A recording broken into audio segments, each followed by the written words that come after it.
Hai Sobat Rebahan, selamat datang di channel hiburan Kamar Rebahan. Armin akan membacakan kelanjutan sebuah cerita novel yang sangat seru, yang sangat menarik, yang sangat menghibur, yang sangat layak untuk diikuti dari awal hingga akhir. Sebuah cerita novel yang berjudul The Story of Yi Chen. Tetapi sebelum melanjutkannya, pastikan kalian sudah subscribe channel ini dan aktifkan lonceng notifikasinya agar tidak ketinggalan jika admin upload video terbaru. Jika kalian menyukai cerita seperti ini, jangan lupa like. Jika berkenan, share juga ke teman-teman lainnya agar teman-teman lainnya juga mendapatkan informasi dan hiburan di channel ini. Baik, kita lanjutkan di part ke 300 ke 403 bertepatan dengan bab ke 1938. Untungnya rumah Gikuyi berada di Yanjing dan waktu penampilannya sangat bagus. Sekarang bergegas kembali, masih belum lewat malam tahun baru dan bisa bergadang bersama keluarganya sampai jam 12 malam. Jadi Chen membalasnya, kalau begitu cepatlah pulang untuk menemani Paman dan Bibi. Bantu aku sampaikan salam pada Paman dan Bibi. Selamat tahun baru untukmu dan mereka. Yuki juga membalas, terima kasih kakak Chen. Aku juga mengucapkan selamat tahun baru untukmu. Setelah itu Chen meletakkan ponselnya, fokus untuk menonton gala festival musim semi bersama istrinya Securan. Saat sudah hampir jam 12 malam, Xiao Changkun berkata dengan emosi, meskipun larangan petasan untuk perlindungan lingkungan, tapi tahun baru memang sedikit kurang terasa. Sayang sekali, sayang sekali. Ya, Securan juga tidak bisa menahan diri untuk tidak menghela napas. Saat masih kecil sangat menyukai bau kembang api, sekarang juga jarang ada kesempatan untuk melihatnya. Yichen berkata, meskipun petasan tidak diizinkan dinyalakan di daerah perkotaan, tapi pinggiran kota masih diperbolehkan. Apalagi ingin pergi ke pinggiran kota untuk merayakan dengan petasan. Mata Securan menjadi cerah, lalu redup lagi. Dia menggelengkan kepala dan berkata, lupakan saja, semua orang menghabiskan festival musim semi di rumah pada saat ini, di mana bisa menemukan petasan. Yichen berpikir sejenak, mengirim pesan kepada Chen Jekai dan bertanya padanya, Chen, apa kamu punya beberapa stok kembang api di Buckingham Palace? Chen Jekai segera membalas, ada, Tuan Muda, apakah Anda membutuhkannya? Ya, Chen. Ya, Chen berkata, istriku ingin pergi ke pinggiran kota untuk bermain petasan. Chen Jekai buru-buru berkata, kalau begitu aku akan mengantarkannya untuk Anda. Tidak perlu, Chen berkata, kamu rayakan tahun barumu dengan baik, jangan tunda reuni dengan keluargamu karena aku. Setelah itu Chen bertanya lagi, apakah ada orang yang bertugas di Buckingham Palace malam ini? Ada, Tuan Muda. Chen Jekai berkata, Buckingham Palace buka 24 jam sehari dan selalu ada orang yang bertugas. Chen berkata, baik, kalau begitu kamu beritahu orang yang bertugas, aku akan pergi mengambilnya. Chen Jekai sangat tersentuh dengan tindakan Chen dan buru-buru berkata, Tuan Muda, bagaimana kalau aku menyuruh orang yang bertugas mengantarkan padamu? Lagi pula mereka yang bertugas juga mendapatkan 3 kali lipat gaji. Chen membalas, lupakan saja, aku juga tidak ingin mengganggu orang lain di tahun baru. Itu tidak pantas. Aku akan mengemudi ke sana sendiri. Harusnya tidak macet pada jam segini dan bisa sampai dalam 10 menit. Chen Jekai tidak berdaya, hanya bisa berkata, baiklah, Tuan Muda, aku akan memberitahu orang yang bertugas. Anda bisa mengambilnya kapan saja. Setelah menginformasi dengan Chen Jekai, Chen berkata kepada Securan, istriku, aku keluar sebentar dan akan segera kembali. Securan buru-buru menarik tangannya dan berkata dengan serius, suamiku, jangan keluar lagi, nonton TV di rumah saja, tidak masalah bermain kembang api atau tidak. Chen sedikit tersenyum dan berkata dengan penuh kasih, tidak masalah, kamu tunggu di rumah, aku akan segera kembali. Setelah berbicara, dia berdiri mengambil kunci mobil Securan dan melangkah keluar rumah. Securan masih ingin menghentikannya, tapi melihatnya berjalan sangat cepat dan sudah keluar dalam sekejap mata, hanya bisa menghela napas tanpa daya dan berkata kepadanya, jangan mengebut, jangan terlalu buru-buru. Terdengar suara Chen dari luar pintu, baik istriku, aku tahu. Melihat Chen sudah pergi, Malan mau tidak mau menghela napas. Curan, ibu katakan dengan tulus padamu, Chen benar-benar baik padamu. Saat berbicara, Malan berkata dengan emosi lagi, sebelumnya ibu selalu merasa Chen tidak menjanjikan dan tidak layak untukmu. Kamu seharusnya mencari tuan muda yang kaya untuk dinikahi, itu baru termasuk pernikahan yang baik. Tapi ibu baru menyadari sekarang yang paling penting dalam pernikahan adalah fondasi emosional. Uang tidak terlalu penting. Yang penting adalah dia harus memperlakukanmu sebagai barang berharga. Kamu baru bisa hidup bahagia. Ichen langsung mengemudi ke Buckingham Palace. Bawahan yang diatur Chen Kai sudah mendorong troli dan menunggui di pintu masuk. Melihat kedatangan Chen, dia buru-buru mendorong troli ke depan dan berkata dengan hormat, "Master Yi, Presiden Chen memintaku menyiapkan beberapa kembang api untuk Anda. Apakah Anda ingin aku membantu untuk memasukkan ke dalam mobil?"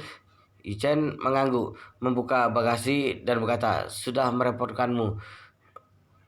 Bawahan itu buru-buru melambaikan tangannya dan berkata, "Master Yi, Anda terlalu sungkan. Ini sudah seharusnya aku lakukan."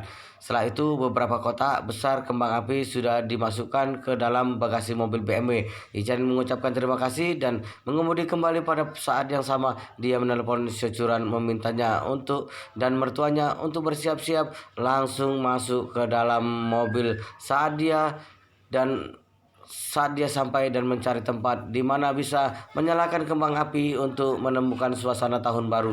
Securan sangat senang mengenakan jaket tebal bersama orang tuanya dan menunggu di luar pintu utama Thomson kelas atas lebih awal. Begitu mobil Chen tiba, sekeluarga 3 orang itu masuk dalam mobil. Securan bertanya kepada Chen, "Suamiku, di mana kita akan bermain kembang api?" Chen berkata sambil tersenyum, "Tidak masalah, di mana saja selama bukan tidak berada di daerah perkotaan. Kamu bisa memikirkan mau kemana." Saat ini Secangkun menyarankan, "Bagaimana kalau pergi ke tepi sungai? Pemandangan tepi sungai juga bagus. Setelah kembang api dinyalakan, itu akan memantul di permukaan sungai dan akan lebih artistik." Securan berkata sambil tersenyum, "Ayah, ide bagus. Kalau begitu pergi ke tepi sungai saja." Secangkun buru-buru berkata, "Aku tahu ada tempat yang bagus dengan tanggul sungai yang besar." Ichen mendengar istri dan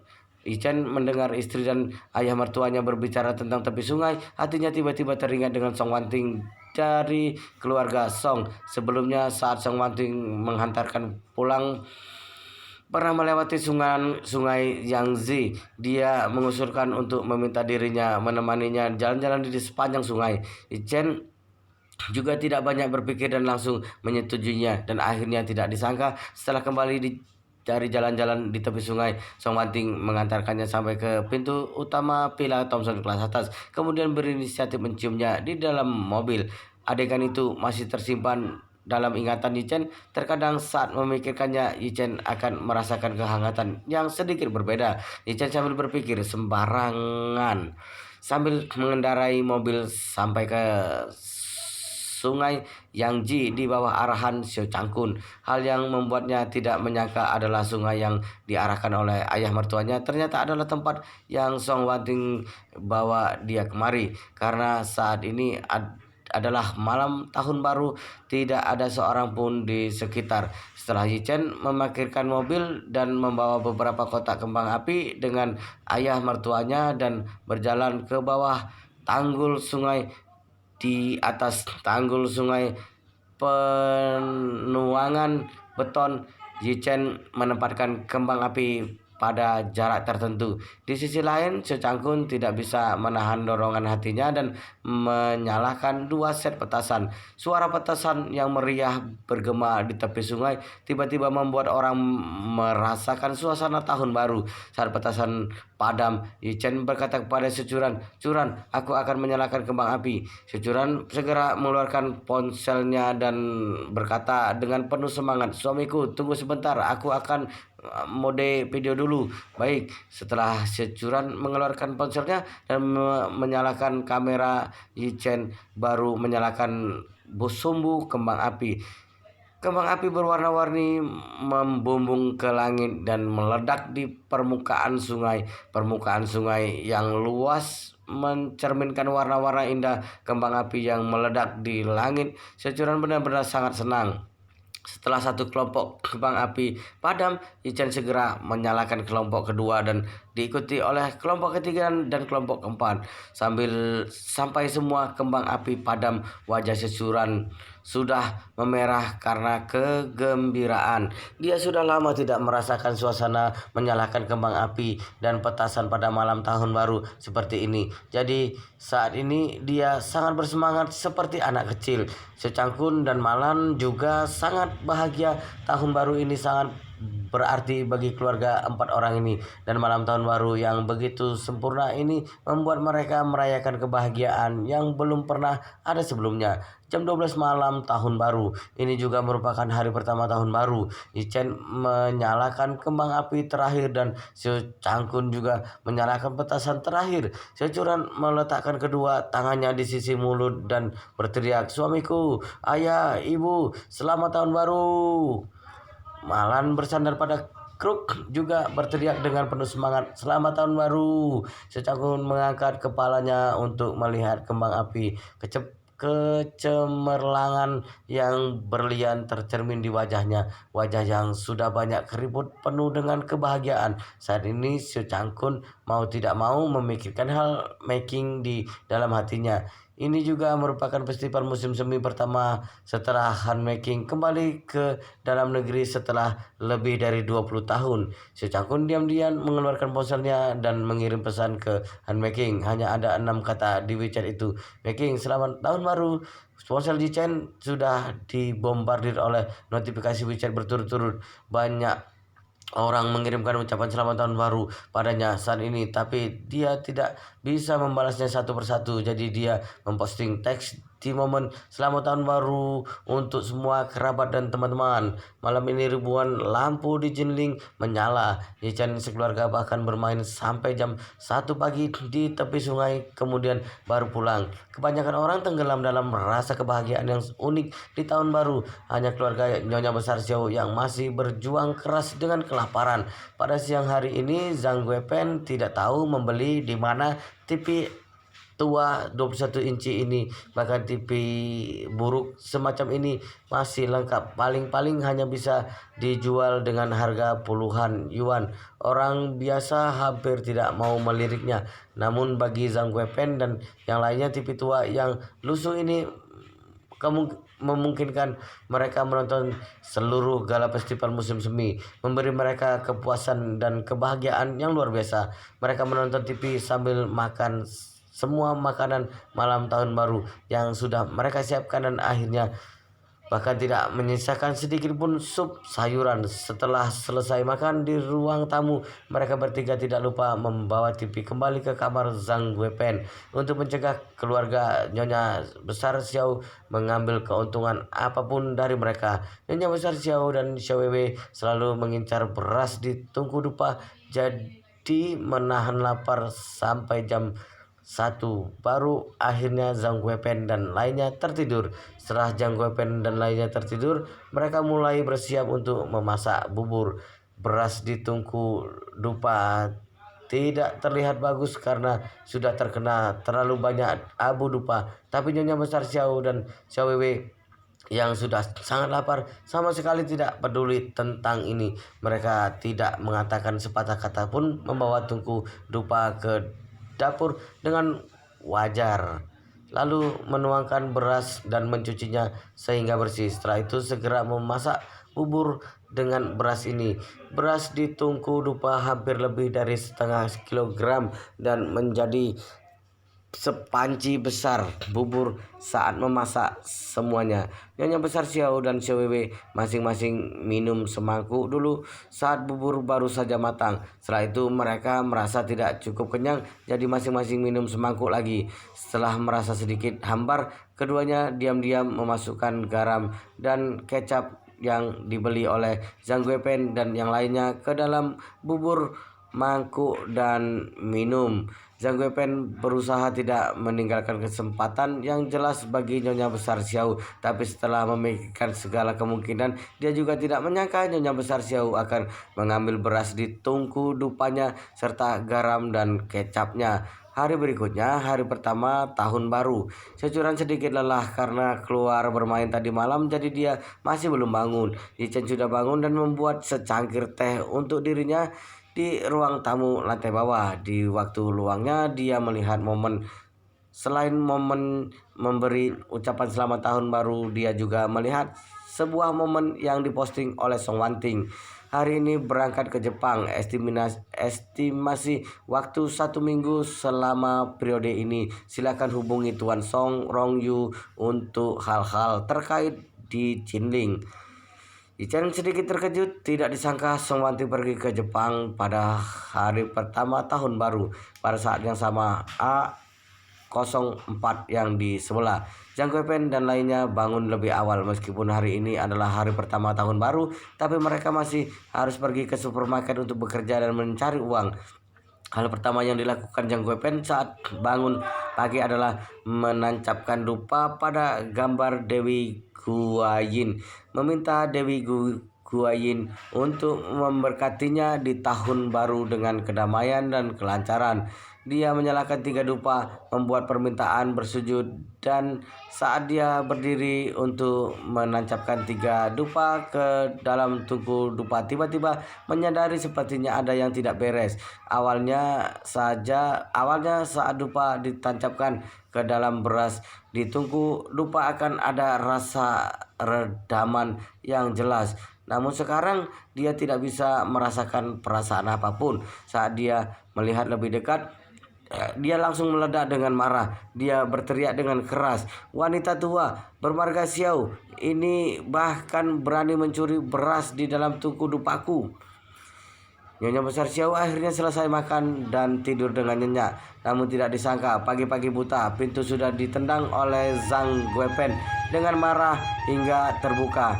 Tidak menunggu Nyonya besar Xiao merespon, Zhang Guipen langsung melangkah menuju tempat tidurnya, menamparnya dengan keras dan mengutuknya dengan marah. "Dasar wanita tua, kamu bahkan berani mencuri beras di dalam tempat dupa yang aku gunakan untuk sembahyang. Manusia macam apa kamu?" Nyonya besar Xiao merasa pusing karena tamparan ini, kemudian melihat wajah Zhang Guipen yang dekat dipenuhi amarah. Nyonya besar Xiao sangat ketakutan. Ia langsung tersadar. Ia langsung meminta ampun. "Guipen, maafkan aku, Guipen. Aku juga tidak ingin mencuri barangmu. Aku sungguh sangat kelaparan." Zhang Guipen sangat marah dan menggertak. "Lapar adalah masalahmu sendiri. Apa hubungannya denganku? Tempat dupa itu aku berikan untuk menyembah dewa. Kamu mencuri beras di dalamnya. Itu berarti kamu tidak hormat pada dewa. Jika dewa marah, aku akan terlibat karenamu." Nyonya besar Xiao tersedak. "Guipen, malam tahun baru seperti ini, apakah kamu ingin melihat wanita tua sepertiku mati kelaparan di rumahmu? Jika aku benar mati kelaparan dalam rumah ini, bagaimana kamu bisa tinggal di sini lagi? Setiap malam kamu tidur di kamar atas sambil memikirkan aku yang mati kelaparan di kamar bawah. Apakah kamu akan merasa lebih baik?" Sambil berbicara, Nyonya besar Xiao sambil menangis. "Guipen, anggap saja kamu telah menyelamatkan nyawa tuaku ini. Bukankah dewa pernah berkata menyelamatkan 1 nyawa akan mendatangkan 7 kemenangan? Ini merupakan sebuah keajaiban." Meskipun ekspresi Zhang Guipen sedikit mereda, namun intonasinya masih sangat dingin. "Demi dewa, aku bisa memaafkan kamu karena mencuri berasku. Namun kamu harus membayar konsekuensi atas tindakan yang kamu lakukan." Nyonya besar Xiao buru-buru bertanya, "Guipen, konsekuensi apa yang harus aku bayar?" Zhang Guipen berkata dengan dingin, "Cuci pakaian kami bertiga hari ini, maka aku akan menganggap hal ini tidak pernah terjadi." Begitu Nyonya besar Xiao mendengar ini, dia segera memohon, "Guipen, aku tidak enak badan. Kemarin aku tidak bisa pergi ke supermarket untuk bekerja, makanya aku mencuci berasmu. Bagaimanapun hari ini aku harus pergi bekerja. Jika tidak, jatah makan kami berempat sudah tidak ada. Aku tidak peduli." Zhang Guipen berkata dengan kesal, "Hanya ada 2 pilihan, cuci pakaian kami atau kembalikan beras yang kamu ambil. Aku tidak akan mempersulitmu. Kembalikan saja sebanyak yang kamu ambil. Penuhkan kembali beras di dalam pembakaran dupa." Yang besar Xiao menangis. "Guipen, semua beras sudah aku masak. Bagaimana caraku mengembalikannya padamu. Bagaimana jika kamu biarkan aku pergi bekerja hari ini? Setelah pulang bekerja, aku akan segera membeli beras untuk mengembalikannya padamu. Boleh? Tidak, kata Zhang Guopen. Jika kamu memilih untuk mengembalikan beras, maka kembalikan sekarang. Jika tidak, pergi dan cuci baju.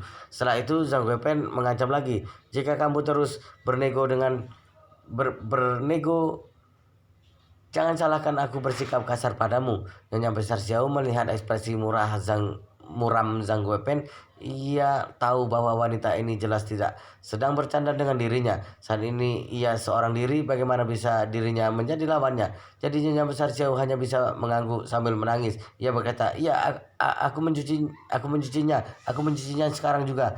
Hari pertama tahun baru tidak ada masukan beras untuk sekeluarga Nyonya Besar Xiao. Zhang Guopen memberikan banyak pakaian kotor dan spray kepada Nyonya Besar Xiao, memintanya harus mencuci semuanya hari ini. Jadi wanita tua itu tidak punya waktu untuk bekerja hari ini. Dan Xiao Wei karena harus menjaga Xiao Chang'an dan Xiao Helong yang terluka dan terbaring di tempat tidur, jadi dia tidak bisa keluar sama sekali. Tidak ada yang pergi mencari uang, tentu saja tidak ada makanan yang bisa dimasak, sehingga mereka sekeluarga hanya bisa menahan lapar. Sejak Xiao Chang'an dan Xiao Helong menculik Malan dan terjadi kesalahan sehingga mereka menculik Yi Changmin lagi.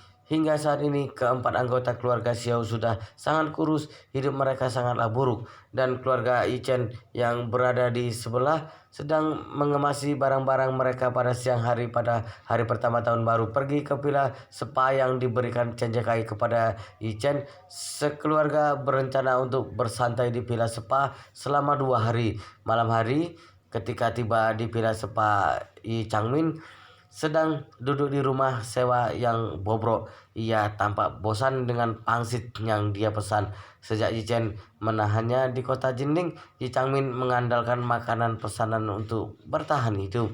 Dan hal yang paling kejam adalah Yi Chen tidak mengizinkannya untuk membeli makanan. Makanan yang biasa ia beli itu semua dipesan langsung oleh pasukan Hongbu. Harga setiap makanan itu pada dasarnya tidak lebih dari 30 yuan. Beberapa hari ini, Yi Changmin dipaksa untuk mencicipi banyak makanan lezat populer yang belum pernah dia rasakan seumur hidupnya. Misalnya nasi ayam rebus kuning, nasi babi paprika hijau, mie khas Lanzhou, mie khas timur laut, daging kedelai bakar, dan banyak lagi. Bagi keluarga Yi, makanan umum ini bagaikan makanan yang sangat sampah. Jangankan makan, bahkan menciumnya saja sudah sangat menjijikkan. Namun sekarang Yi Changmin yang begitu mulia hanya bisa memakan makanan ini setiap harinya. Kemarin adalah malam tahun baru. Ia tidak dapat memesan makanan. Jadi pasukan Hongwu memberikan 2 bungkus pop mie, sekantong sosis, dan juga 2 telur rebus untuknya. Yi Changmin hanya memakan makanan sampah seperti ini pada malam tahun baru. Tentu saja ia marah. Ia bahkan juga berkata, bilang jika ia tidak dapat makan pangsit pada hari tahun baru, maka dia akan bunuh diri di tempat. Jadi pasukan Hongwu membawakan seporsi pangsit yang dibuat sendiri untuknya. Pangsit itu dibuat dengan daging babi dan sayur asam. Karena pasukan Hongwu adalah orang timur laut, jadi mereka sangat suka dengan pangsit rasa ini. Namun Yi Changmin makan makanan yang lezat, yang mahal sejak kecil. Tidak pernah ada pangsit yang dibuat dengan daging babi di keluarga Yi. Pangsit yang paling sering dimakan keluarga Yi adalah pangsit yang dicampur dengan daging lobster dan daging ikan kroaker kuning besar liar yang dipotong menjadi daging cincang, kemudian dibungkus lagi dengan sirip ikan hiu dan abalon. Sebiji pangsitnya mungkin sudah melebihi biaya pangsit setahun pada orang biasa. Dan makanan seperti sayur asam, Yi Changmin bahkan tidak pernah memakannya sejak kecil.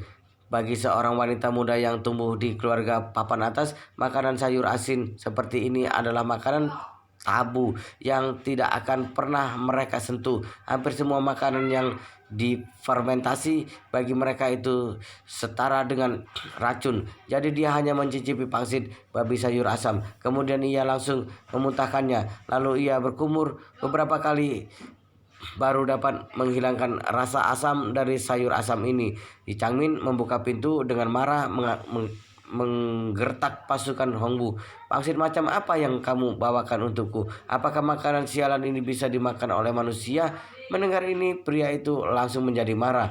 Dia berbicara dengan aksen timur laut dan menggertak balik. Wanita sialan, apa yang kamu katakan? Ini adalah pangsit yang dibuat sendiri oleh ibuku. Aku sudah cukup baik memberimu sedikit. Kamu malah mengatakan ini.